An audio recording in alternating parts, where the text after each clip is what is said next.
And welcome back to the Ultra Running Guys. You got Jeremy Reynolds and Jeff Winchester of the Ultra Running Guys. And the reason that we're here is to help you take your next step in your ultra running journey. And so we started this podcast in 2020. We've met a bunch of amazing guests. And a while back, we started a race spotlight series. And that is what we have for you today. And who better to hear information about a race from the race directors themselves. And so, Jeff, tell us what we're getting into.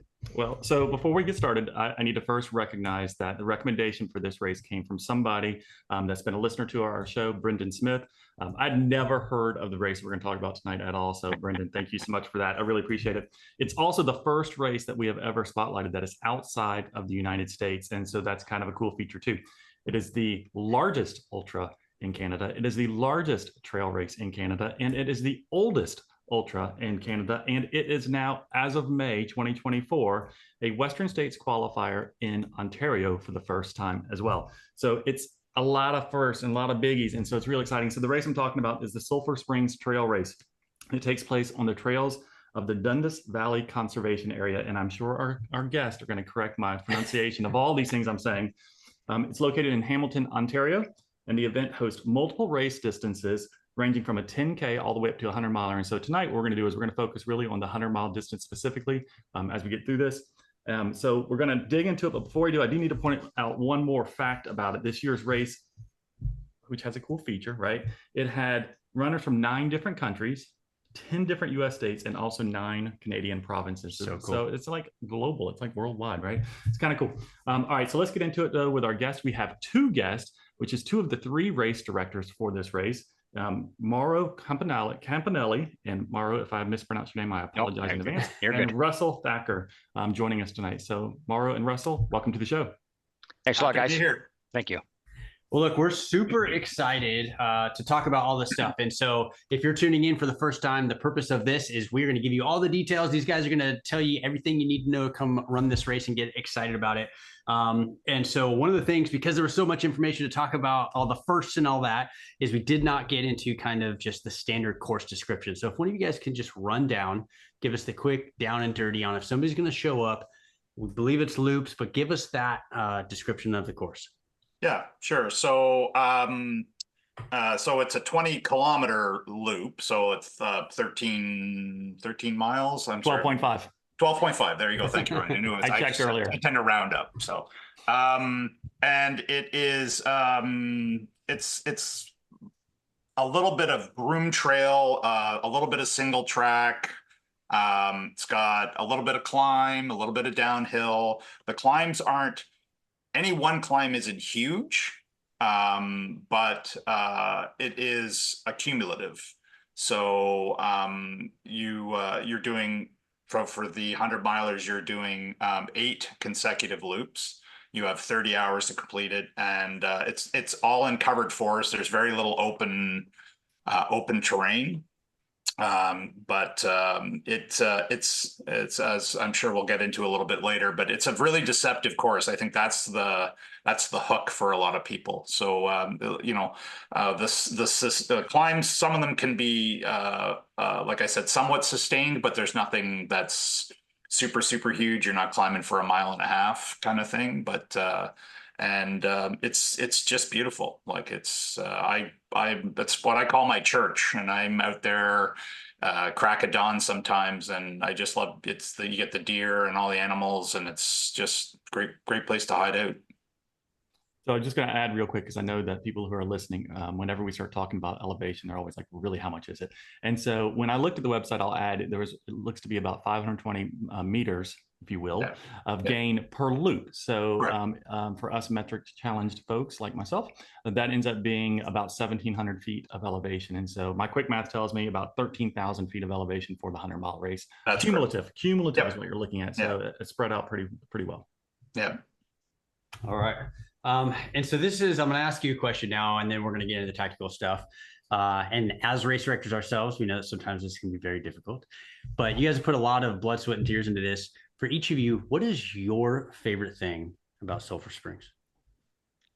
Well, for me, what I enjoy is seeing that every runner that is there has a story. Okay, every runner has their own personal challenge, and when that runner either completes a loop, completes the entire race that they've signed up for, and I know we're talking about the 100 miler, but I mean, I've got first timers doing 10Ks there, and it's hard. It's tough. I mean, we can all go back to our very first 5K, 10K, and whether it be road or trail, when you accomplish that first 10K for the first time that you ever done it, it's a huge accomplishment that you've done. So, you're going from 10K. I mean, and the person that finishes that 10K as their very first one is just as happy as that 100 miler. Trust me. And like I said, they all have their own challenges. They've all gone through their training program, and they're all facing something that we don't know about.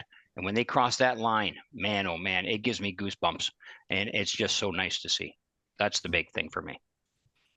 I'm fairly similar to Morrow. I mean, it's watching people finish something that they thought that they couldn't ever accomplish. Or secondly, watching even a seasoned veteran who's at the 2 o'clock in the morning, 3 o'clock in the morning, we have what's called the 100 Mile Club set up exclusively for the 100 milers. So it's like their own private aid station and bag drop and stuff. And they're in there getting counseled, and they're at the rock bottom. And then when you see them, even in the golden hour coming across the finish line, it's uplifting. I mean, as race directors, you'll know as well as we will that the days and weeks leading up to the race, you're ready to quit. I never want to do this again. This is crazy. Why would I ever put myself through all this, stress and all that? And then you stand on that finish line and you get to hug some of the most amazing people. And as most people will know, when you complete a 100 miler in particular, I echo Morrow's comments that I think, yes, we're here to talk about the 100 miler and the ultra distances, but anybody who's completed something that they thought they never could do, the sheer joy on their face. But a 100 miler, when they come across the line, that person is the most genuine human being they will ever be. Because to complete a 100 miler, you have to give all of who you are. And there's no facade. We all walk around in public being somebody a little bit different, maybe at different times in different places. But when you cross the finish line at the end of a 100 miler, you are that person. Right? Just a funny story. I convinced a girl at work to do the 10K. I go into work on Monday or Tuesday, the Tuesday after. She's got the medal hanging up in her cubicle. She's got the bib hanging up. It's a 10K. But for her, that's her 100 miler. Yeah.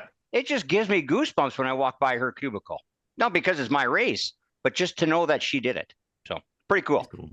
I love that kind of energy. So one of the things too, the word that you use, counseled. I know, right? The runners are getting, it's like the perfect description. I was like, yes, they're not just getting support, they're getting counseled, because that's how we feel in the middle of those races, right? Yeah.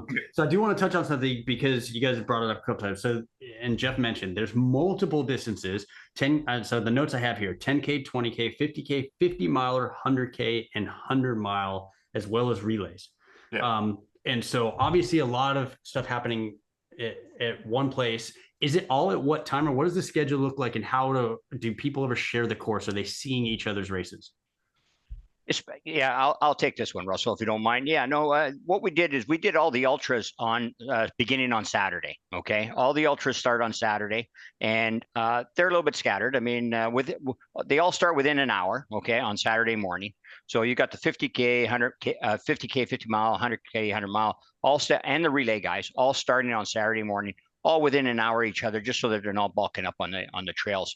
And funneling back into like a single track and piling up. So that all happens on Saturday, and it's a 20K loop. So sooner or later, you're going to be passing people. There's a couple of, not too many, a couple of out and back sections where you will see other people on the trail. But like I said, you've got a 50K guy that's only going out for 2.5 loops. And he's going full out, whereby you've got a 100-miler, he's got to pace himself for the first 2.5 loops. So, I mean, there's a lot of talk out there. And this year, especially, our numbers really escalated this year, and especially for the 100K, 100-mile. And the word was, thank you so much for all that. It was great having all those people out there. Mm-hmm. Then come Sunday morning, what happens is Saturday afternoon, the 50Ks are all done. They go home. Some of them stick around because they're doing support. They're doing a loop during the night as a pacer. The 50-milers come Saturday evening after supper. They're all done as well. And there's the odd ones that stick around. The 100Ks, the 100-milers, they're there for the night. Okay. 100Ks, you know, they're finishing up by midnight or something like that, you know, 18 hours. So they're finishing up. But after midnight, that's when it gets lonely. And that's when the 100-milers need that support or that counseling we talked about.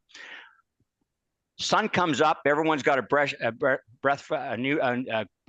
clean breath of fresh air again on Sunday morning. And what do? We hammer them with 600 new runners, 10Ks and 20Ks. Okay. We forewarn the 10Ks and 20Ks and making sure that they understand that we've got 100-milers that have been out there for the last 24 hours. Be careful as you're approaching them, because these 10Ks, some of the, you know, the elite, the guys up in front, they're going full torque. They're going full out, right? Even the 20Ks. So they got to be careful.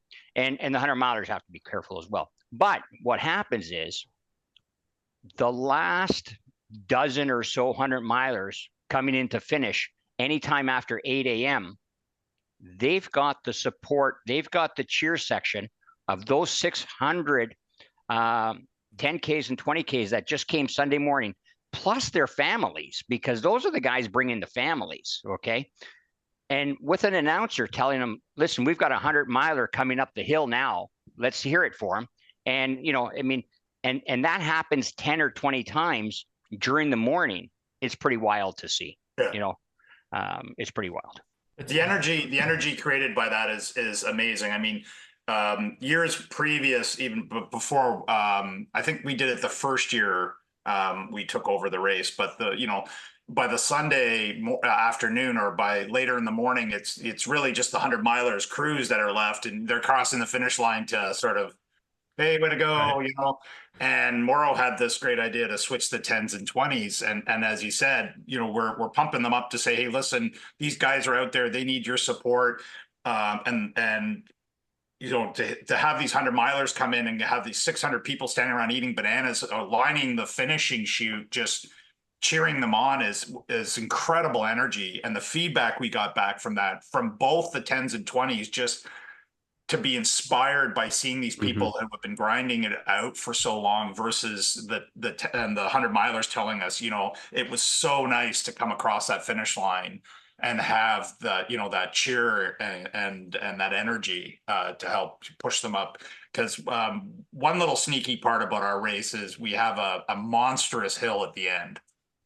And so the last 750 meters, so of the track is a straight up climb before you get until you get to the last 100 meters before you cross the finish chute. So we call it the highest degree of difficulty. Nice little last punch in the face as you finish finish the loop. Yeah, just to go back though, that is a fantastic idea of how you close out the 100-mile race. It's a really good idea. It's solid. And I think for those race directors that may be listening to this podcast, or anyone else who knows a race director that runs 100-milers, it's one of those areas that you can create an environment that is super supportive. Because even if you got a large 100-mile race that has maybe 200 or 300 runners, even 400 runners, by the time you're getting those finishers coming through at the end of a 100-mile race, it's always a small crowd, even if it's a large starting group. And so by doing that, you've created your own kind of golden hour for multiple hours. Correct. Yeah. Well, and the other side of this, so we put on 2 races, and when we sat down to plan those 2 races, our intent was, how do we get non-ultra runners around ultra running? Yeah. Because to your point, people's minds expand when they get inspired by doing You're exactly right. something that looks, or somebody that looks like them do something they think they can't do. So if you're listening to this and you're thinking about signing up, bring people with you, get your crew of people who may, have an interest or aren't sure, or think, oh, I could never do that. Put them around that environment, because I think it will change people's lives to see what happens on Sunday morning. So that's fantastic. And Ironman does a good job of that, because if you're there at midnight for an Ironman, between 11 and 12 o'clock for an Ironman, you'll see those people cross the line and you go, if he can do it, I can do it.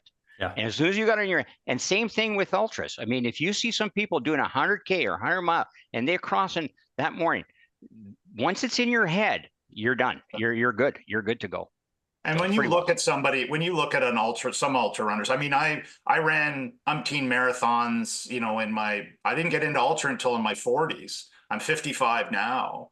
And I think it took, I got tired of road. I moved to trail, and then somebody threw a, hey, you should try a 50K. And I went out and I was in love with it. But I also think that, when I saw people that they look just like me. Like, right. When you see me in person, I'm not built like a top elite sprinter, right? I'm a big guy.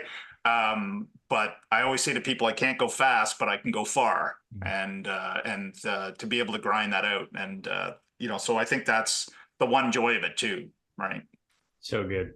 So good. And I hope people are paying attention to that. Like I said, bring people, get them into those smaller events, let them see things that maybe they wouldn't have seen, get those workplace friends, right? They have structured this as if everybody's going to finish.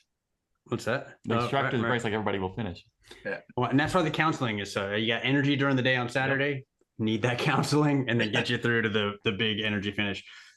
Okay, so let's start getting into some of the tactical stuff. One of the things that you mentioned on the way in, right, is that it can be a deceptive course.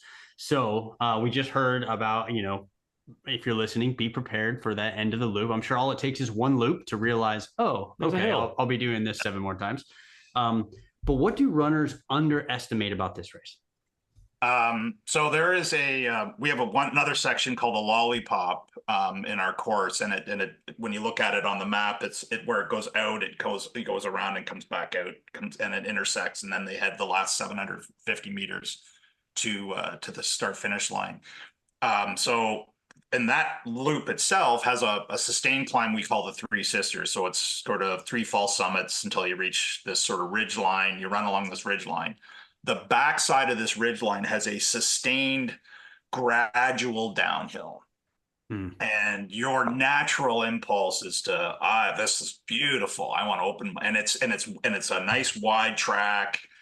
It's beautifully tree lined, and you're going to want to open your gate up, and bye-bye quads.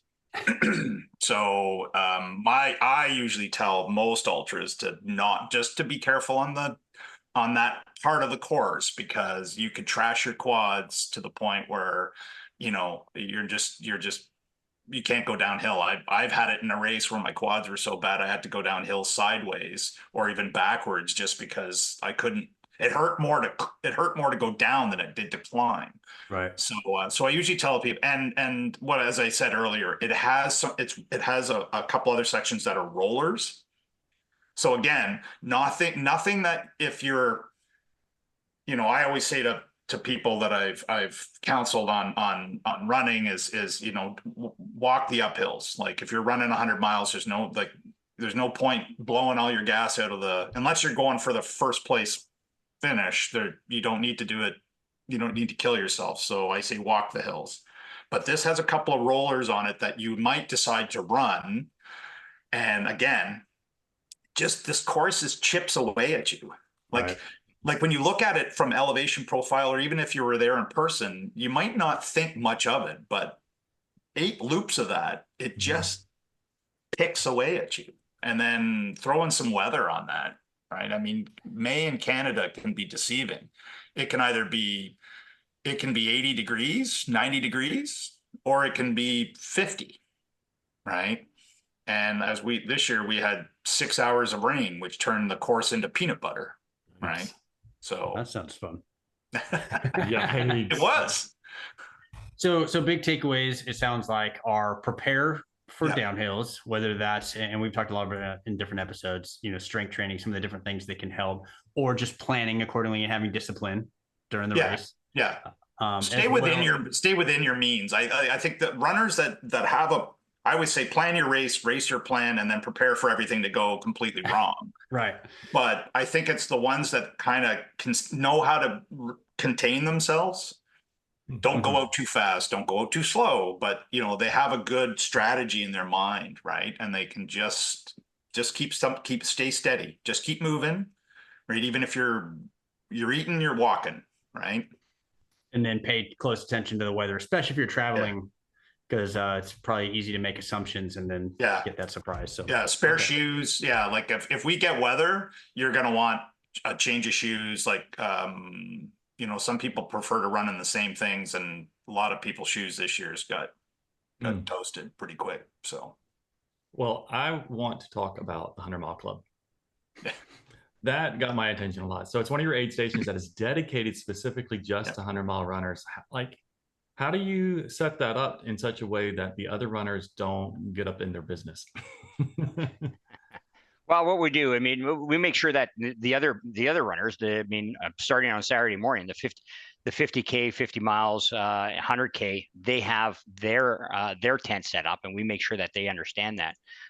We actually have the sign set up, 100-mile club, and make sure that it's and no offense to the other guys doing the ultras, okay, but we're talking 100-mile club now, okay? You're doing the 100-mile, you get nicer chairs, you get more tables, you get different food than the other guys. It's an aid station dedicated just to the 100-milers. So once you go into that tent, you have your own aid station there. You have your own group of volunteers in there, and dedicated just to you. Okay, it's pretty cool. And then you've got the other tent, and I'm not saying that that tent's any less, because that tent, the other tent that the other guys are taking care of, and they've got their drop bags there, they've got their chairs there, they've got their tables there. Yeah, it's a little bit more crowded. Yeah, the food isn't exactly the same food that the 100-mile guys have, unfortunately. So I mean, it's a little bit more of a preferred club, is what we wanted to make it, and show them what we think of them. But like I said, you got to try to treat everyone in a similar fashion to a certain degree. And that's not to say that our other aid stations, just have like Laz puts out, pepperettes and and pretzels. And pretzels, yeah. No, they're pretty well stocked. I mean, we've got some real good sponsors that help us out with respect to the hydration at all of the tents. We've got Scratch Hydration Labs, and they do a great job taking care of and making sure that all of our runners are fully hydrated for the entire weekend. And with the increased amount of 100Ks and 100-milers that we had this year, if you think about how many hours that these guys are out on course, okay, it's a big difference adding on 250 or 300 ultra runners, especially in the 100K and 100-mile, compared to adding another 210K or 20K, whereby after 2 or 3 hours, these guys are back in their car and gone. Whereby my 100Ks and 100-milers, where we've increased the numbers there, they're still out in course, right? I mean, they're out in course 24 to 30 hours. So we've got to take care of those guys. And, when it comes to the volunteers, when it comes to our sponsors, they've all come through for us. And, every 20K loop, these guys are celebrated. So, I mean, they feel the love every 20K. Not to mention that, the other 3 or 4 aid stations that we have on course aren't celebrating when they get there, because they surely are. Yeah, that's a good point. So I wanted to ask. So and I don't think anybody would say they'd take it away, right? The 100-mile runner is going to require more support just for the time being on the course, right? But okay, so we mentioned it sounds like that's the primary aid station. If you can just give a quick rundown, what types of foods, or things they can expect. We heard Scratch, and then I'm interested if any other support areas on the course, whether they're aid stations, water stations, and then if there's anything that like a runner with a loop, it's probably a little bit easier because people are probably carrying bottles and stuff. But do they need to have their own bottle, cup, anything you require of them that way? Yeah, so as Mauro mentioned, we prime hydration support sponsor is Scratch Labs. So they provide, we'll have water on the course. Obviously, our aid stations are pretty decent. I'm a big fan of IT 100.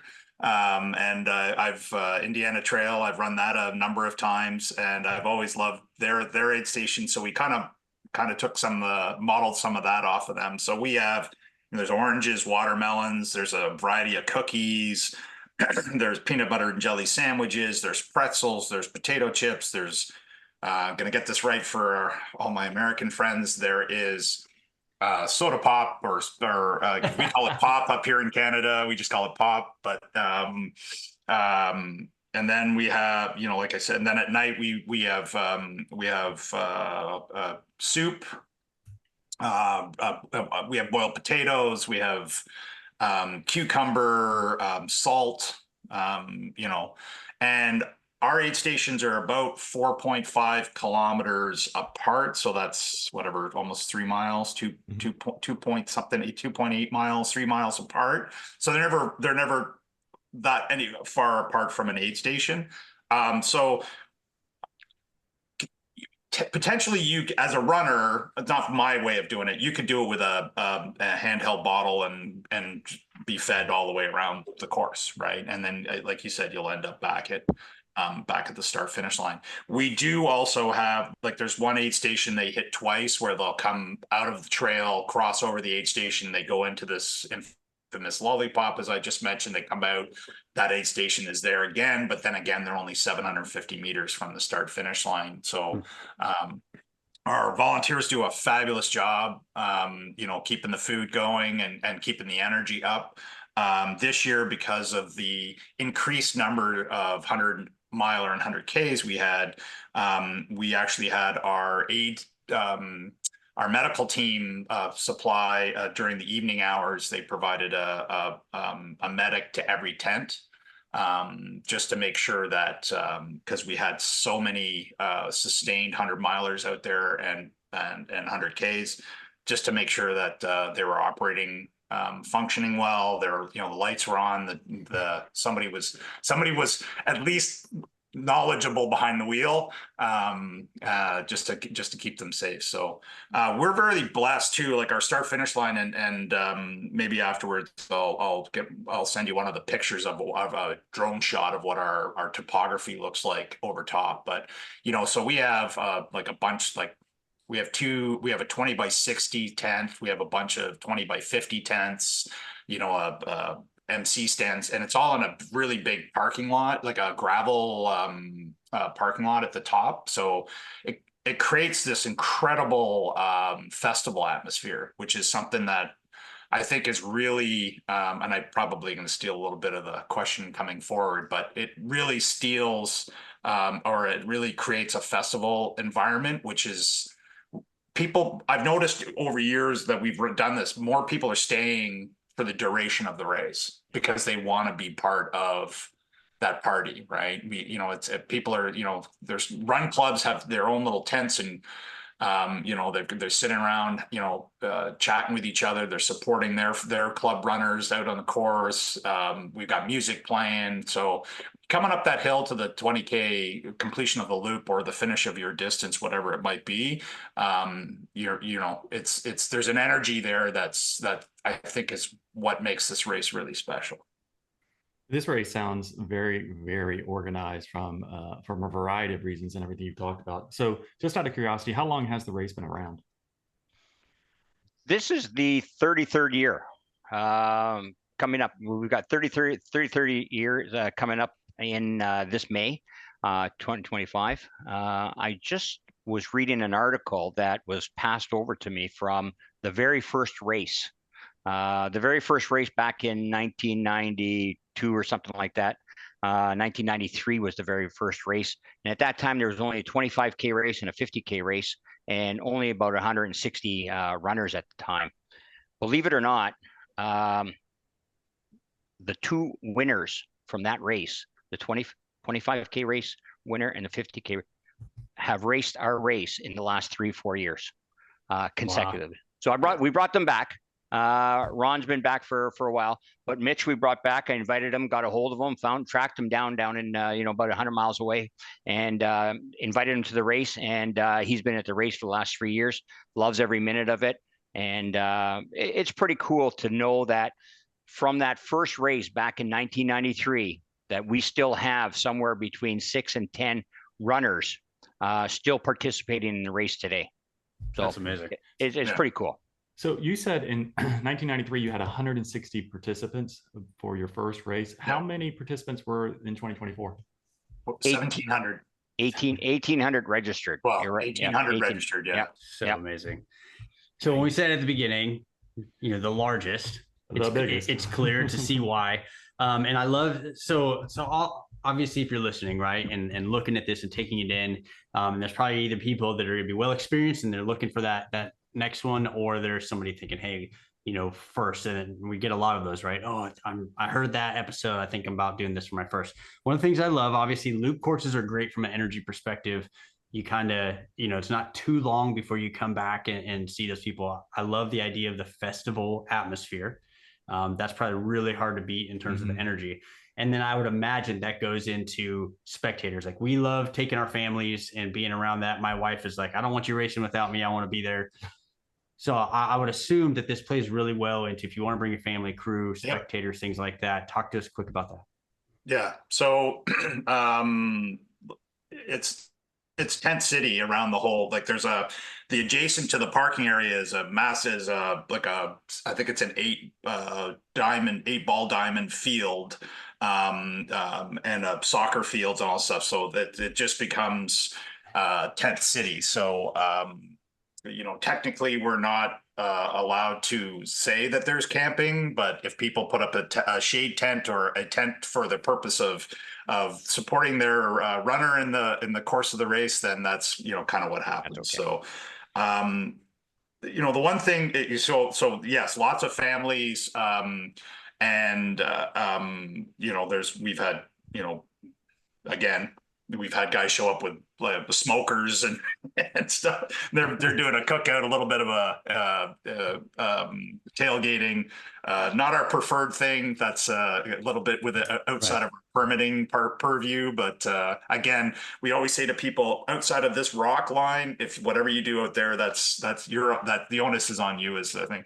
But what has made this race a success over the course of the 33 years is, and something that we have, since we took over the mantle of running this race, have made the cornerstone of our principle, is not to lose the community feel. We were blessed in that we brought on a premier a sponsor like Arc'teryx, who are very well known in the rock climbing and downhill kind of skiing world. They they approached us saying, we want to break into the trail community and we want to have, we think your race would be an ideal venue for us to do that.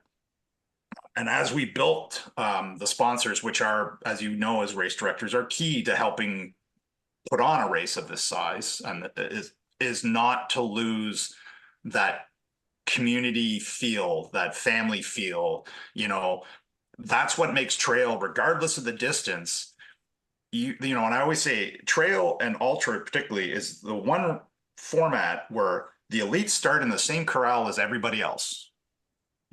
I've been to Western states. I've been to some of these races. I've stood next to, like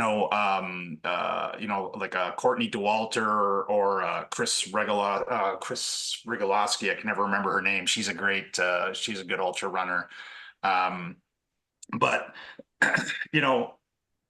and that's what makes ultra running why I love it. Like it's you ask a marathoner, and I apologize to any marathoners listening to this, or a road runner, I should say, that's listening to this, is you ask somebody about running Boston or New York or something, inevitably the next thing they're going to ask you is, what was your time? Right. You ask a trail runner, I just did Badwater. And they're like, oh man, that course is like, were you there in 2022? Oh, it was nuts, wasn't it? Like, or you go down to Hard Rock, or you go, wherever, or you go to any of these races, Javelina, there's a mad respect in terms of, doesn't like, you could watch somebody go to one race, completely crush it.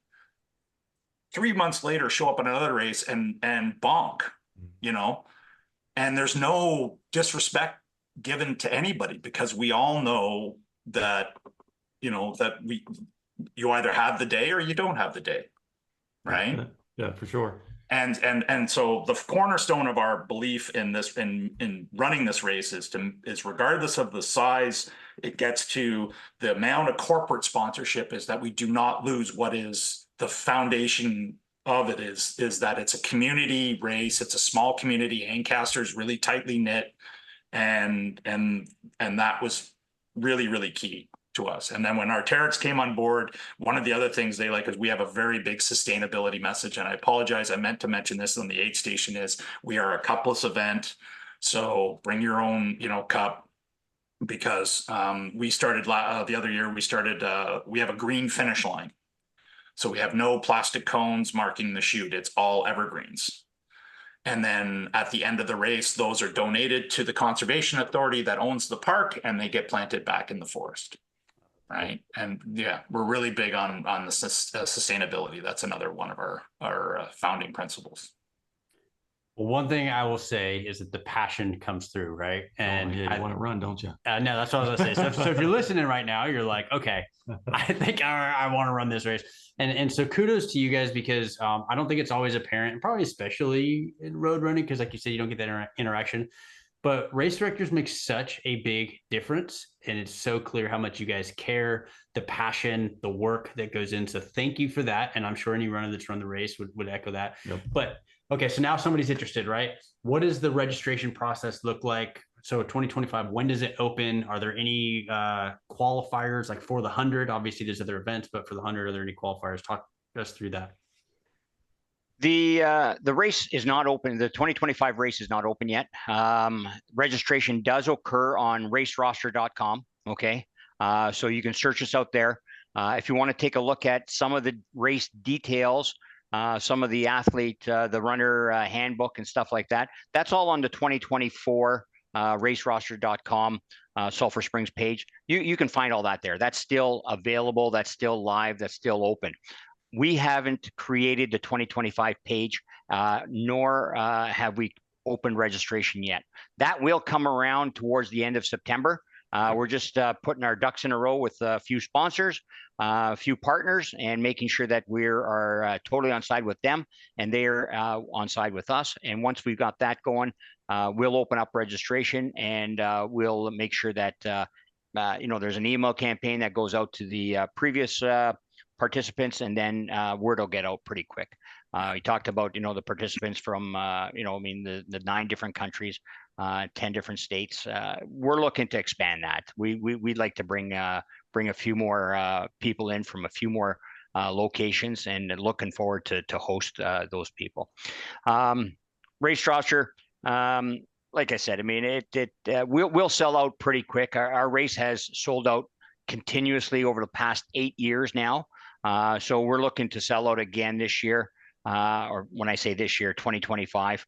We being a Western qualifier now, really put a feather in our hat, and it's not an easy course. It's not a gimme that you're going to get your ticket.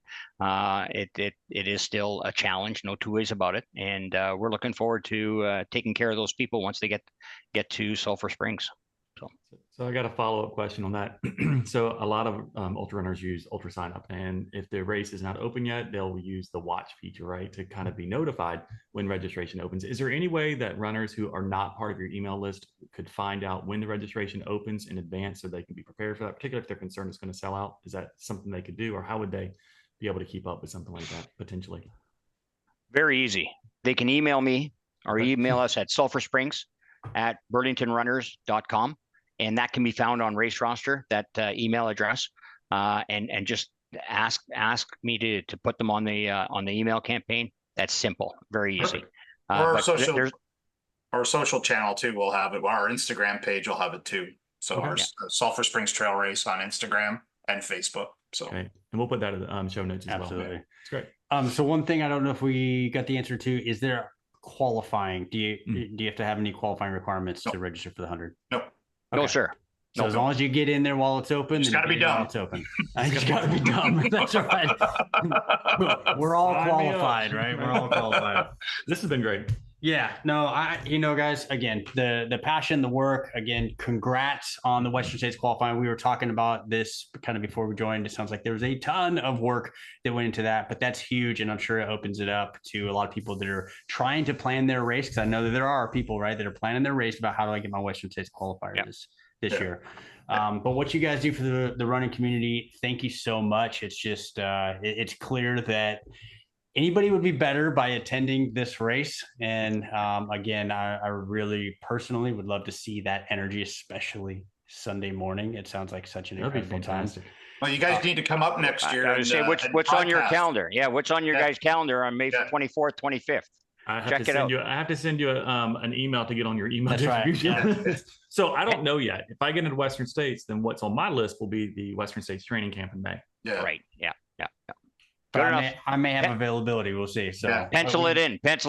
Oh, I still will pencil it in. Yeah, it's cool.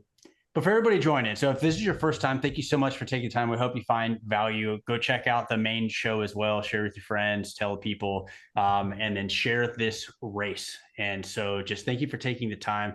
And guys, we can't tell you how much we've enjoyed this conversation, how much we appreciate what you do for the running community. So thank you so much for the time. You're welcome. Thank you. Yeah. Absolutely. Well, we'll put all the info in the show notes, like we said, but we just appreciate you all, and we will talk soon. Adios. Thank you. Thanks so much for tuning in. We hope you enjoyed the content. If you haven't already, don't forget to check out our full lineup of podcast episodes that are designed to help you take your next step in your ultra running journey. So be sure to check the links below, and you can visit our website at theultrarunningguys.com or download your episodes on Apple, Spotify, or wherever you get your podcasts. And remember, when in doubt, just show up. See ya.